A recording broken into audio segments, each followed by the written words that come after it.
Sí, sí, está correcto. Está subiendo, ahora es una subida devastadora. Hasta mi sabe, es una subida que prácticamente vamos seguir funcionar. Teniendo en cuenta que la forma que la economía está funcionando con él en atrás de vivir el país, prácticamente está algo que no viene, algo otro, también tiene un problema muy serio. Para sombra agora que mês nós estamos pagando demasiado caro, então vou estar mirando que praticamente vou estar carregando água e pela mão. Passou vou estar trazendo para que o governo ganha 100. Né? Nós não estamos ganhando 100, nós estamos trazendo para dia.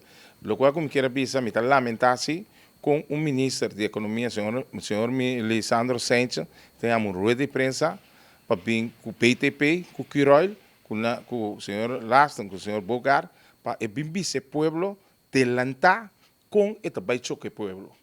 Então, bisa que coisa não está dentro de mão, coisa que te falta de capacidade tá como um mandatário. E que tem o interesse da comunidade na final, e a dizer que está evitando a minha boleia de prensa, então tudo também papel bonita para o povo compreender que aqui 2, 3 semanas me também dá algo com aumento, se é porque óbvio não que, então aumento drasticamente mais tanto que nunca.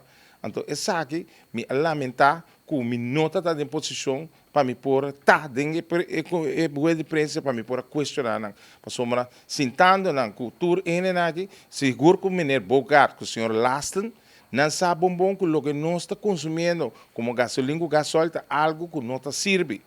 Que não pode ajudar a comunidade. Que mesmo se se gasolina subir mesmo, que está subir alto, se acaso que está durável, então, pelo menos, bota arriba, waka bom, dá vlasa, saca vlasa, bota seguir sobreviver, anche que bota ibando perda.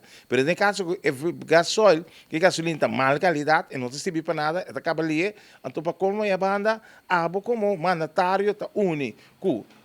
Isso não, que tem que controlar, então, que tem que vender nós produto, mas a turta união outro para esse povo com o povo também as lá se canang então com palavra não bonita me tá lamentar a mesma coisa que passa dia que Roy aí há uma de prensa com o BTP com o senhor Sluiter tempo com o Lasten para esse povo com o povo tem que aceitar certo coisa não ah we nós tem mesma situação me tá lamentar por estar de boa parte você não tá sa com o prensa não questiona esse ideia de prensa para sombra, também o setor que atrás para mostrar ao povo como tem que atacar o povo.